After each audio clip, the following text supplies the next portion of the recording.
What's up, Van Fam? So one of the reasons why we absolutely love our Storyteller Overland is all of this usable living space. And for a 144-inch wheelbase, it doesn't get much better than this. And the reason being is because there is no fixed bathroom. Now, one of the main questions that we get asked in our Storyteller Overland is how do we use the bathroom in it? So in this video, we're going to talk all about drop-in deuces, which is pooping for all you lay people out there.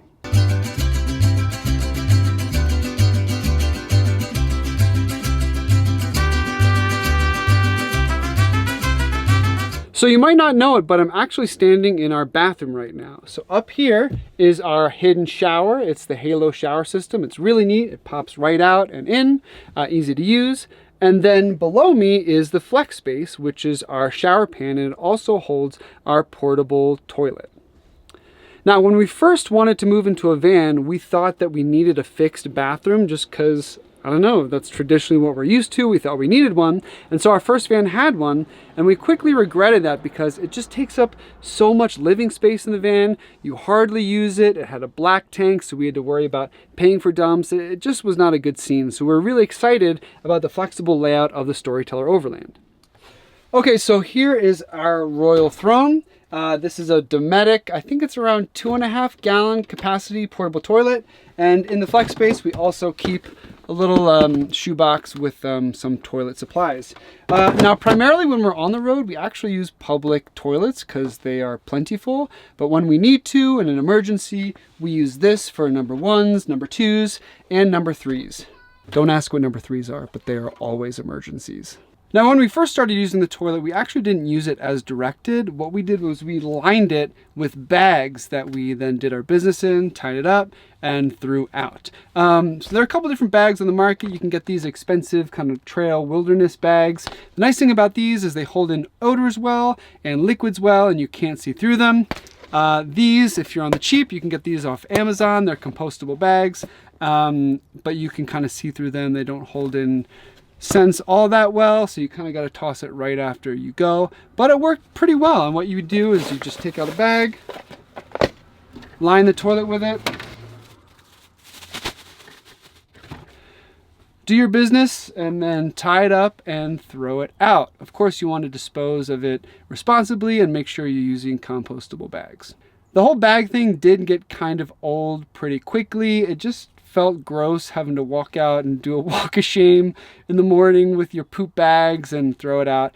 So then we started using the toilet as directed, which has been working out really well. So we'll show you some tips and tricks to make that work for you. So this toilet has a freshwater tank for flushing, so you're going to want to fill that up. And then it has a pump, so you pump it up to build up pressure, do your business, and then there's a latch that you open to flush everything down, and then a flush button to rinse it all out. Now, one important note I would make is if you're driving up to 10,000 feet, I would close the lid and open the flush just to release the pressure. Otherwise, you're gonna wind up with a face full of pee.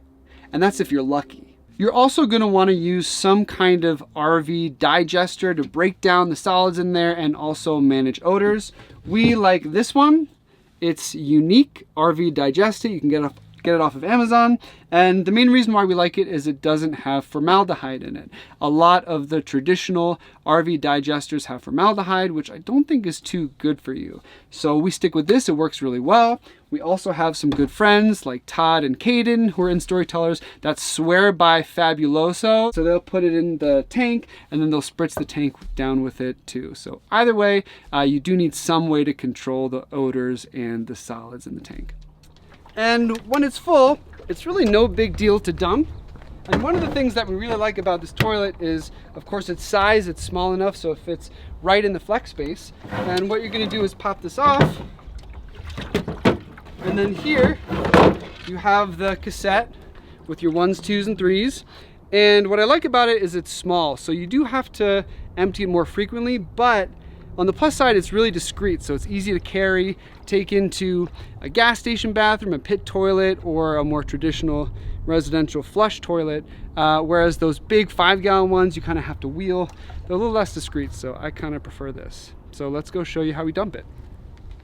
All right, now we are ready to dump. And again, you can use a pit toilet is usually the most ideal, but then you can use gas station toilets, fast food restaurant toilets, or residential toilets, which we're in right now.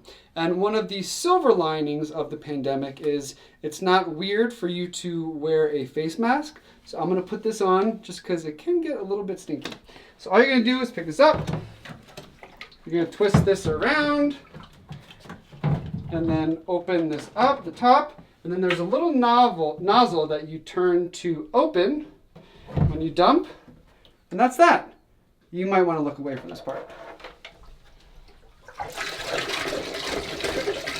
And usually the pressure will flush the toilet for you, and then I'll just hit the flush. And that's about all there is. And then what you want to do ideally is rinse this out, though sometimes we don't if the gas station doesn't have easy access to water. And then put in your RV digester, and you're good to go. Oh, and always use the force. So one of the downsides of this toilet is the position. So right now I'm in a pretty heavy squat, and after a couple drinks, I might have some trouble getting back up.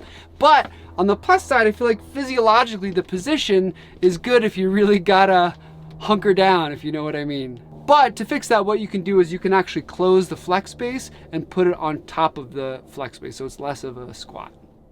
Another one of the downsides of this toilet is the size of the toilet bowl. So when I'm sitting on it, I can't really fit my dangly bits down in there. I mean, depending on what God gave you to work with, I think the majority of guys are gonna have to keep their bits and pieces out of the toilet, which means you have to isolate your number ones and number twos, which is a skill that you can certainly develop, but it's one of the challenges of using this toilet. Another challenge with this toilet is the bowl itself. You know, it's not a nice, smooth porcelain bowl. So depending on your deuce, it might leave some streaks. I sometimes have to take some toilet paper and clean things up a little bit. So privacy can be another challenge, but what we found is if you deploy the Halo shower curtain, it actually gives you some semblance of privacy. Now, if you don't think this mighty toilet is going to cut it for you, don't fret. There are some other options to make the Storyteller Overland work for you.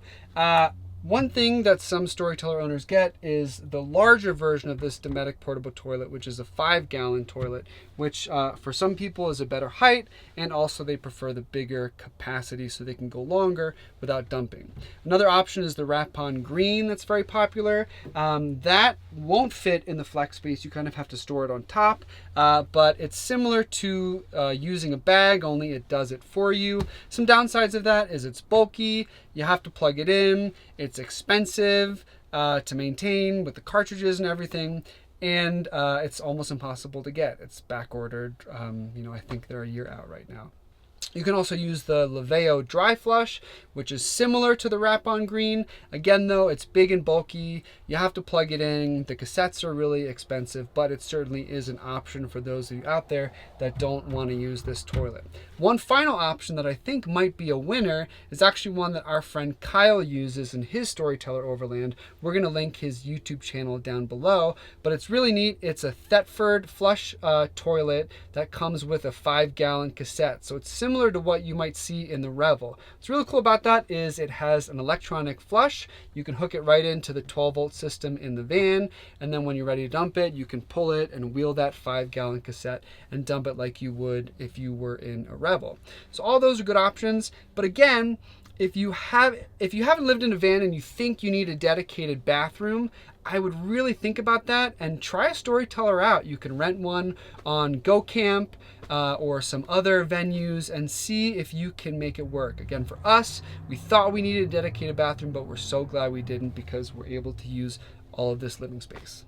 If you like this video, make sure to gently tap that like button. And of course, if you thought this video was a load of crap, just click that thumbs down button, but make sure you click it twice so you know just how much you didn't like it. And subscribe for more questionable van life content. And if you want, drop a heavy comment down below and let us know what you think about the bathroom setup of the Storyteller Overland and if you think it might work for you. We'll see you in the next video.